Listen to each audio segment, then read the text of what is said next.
Další, Pyšná princezna zpívala jakou písničku? Pyšná princezna, co zpívala?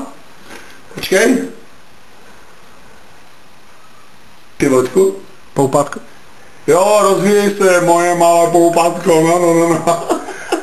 A jak se díváš tady na ty starší pohádky? Jo, jsou super. Nebo ty nové spíš? Ne, ty teďka, co jsou, ty staré byly dobré. I některé nové, třeba teď, zítra se budu dívat na tu hadánku, že, tam má být ta pohádka. A díval jsem se, nechci být rasista, díval jsem se na tu cigánsku.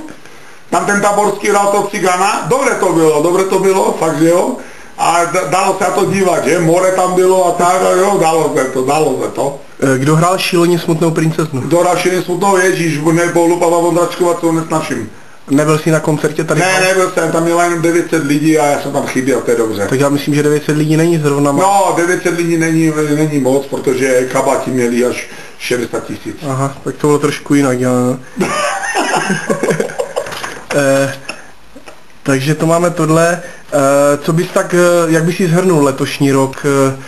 Jako svého pohledu, sport nebo osobního? No já řeknu takhle, jo, vezmeme to takhle. Já řeknu tak osobně, že trošku jsem rád, že ta noha se spravila, víte dobře, že jsem marodil celý rok s tou nohou, marodím dále, že není to ono.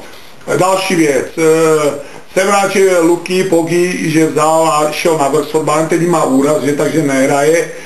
Další věc je Míša Krčma, taky dělá mi radost velkou, jsem taky rád, mluvil pěkně o mě v novinách. Tak jsem rád, že to jsou moji synovci, takže jsem taky rád, že to tak je.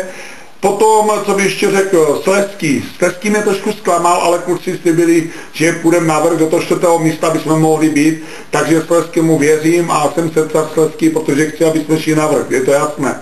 A další věc, co bych ještě chtěl, tento rok mě taky mrzí trošku, že jeli jsme ven, stala se ta událost, která se neměla stát, že ti baníkovci nás napadli, ale řeknu vám jednu věc, lidi, nepište nesmysly na internetu, když nemusíte, jo, to vám jenom chci říct, když se ptáme na toto, co tento rok se udalo a tak dále, nepište o mě, prosím vás, nějaké nesmysly, když tam mi zavolejte nebo tak, jo, to bude tak. A co bych ještě chtěl říct, a se nám daří v tom sportě, hlavně ti, co jsou zdraví a hlavně chci taky já, že aby ta noha se mi spravila a chci hlavně, co mi si za Aničkou žít aspoň 50 let, protože mám strašně rád Aničku, to je já do mé přítelkyně.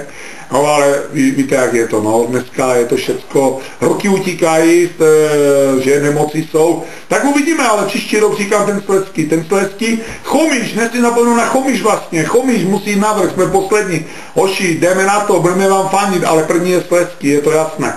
Ale Kubo, jdeme, vytáhneme to, my vám pomůžeme, tak Slezskému pomůžeme, to je to samé Krnov, že Krnov jezdíme, taky jdou dobře, doufám, že se uvidíme v tom play-off, všecko, takže uvidíme, chci v tom příštím roce, roku 2010, pojďme všetci na to, vtrhneme do toho, aby jsme šli fakt navrch se všetkým. A budu já spokojený, vy budete spokojení a pak si v roku 2010 můžeme říct na Silvestra, jo, uspěli jsme, je to dobře a tak, to bych chtěl. Jako. Nějaké osobní plány, co se týká? Osobní plány, jestli já mám, tak mám co nejdřív za Aničkou, to já se to už jsem říkal, a co ještě trošičku dokonalovat tento byt, tady ten náš byteček malý u Tulmy, který fakt teďka hodně jsme za Aničkou hybli, že to je jasné. A druhou věc chci, aby Hanisek, David a kamarádi byli, jak jsme, a na tom parkáču, aby jsme byli, celá ta partia, jsme se nehádali, jezdili, a hlavně jsme jezdili všetci, aby jsme jezdili, tak jak jsme jezdili a budeme jezdit. A se nedá říct Slezskému, my pojedeme, protože oni nás potřebují, jak jsou, tak bych to řekl. A jak oslaví dnešního Silvestra? A dneska Silvestr, Bujárně, při Sodovce nepiju. Chlapi 27.1. to bude 3 roky, co nepiju, to znamená, mám vody nakupené, kluci mají rumy, Pavel tu má zelenou, jinak tady jsou kofoly, koly, Anička vínečko nějaké možná, ale ona moc nepije, má tabletky, berem a ty.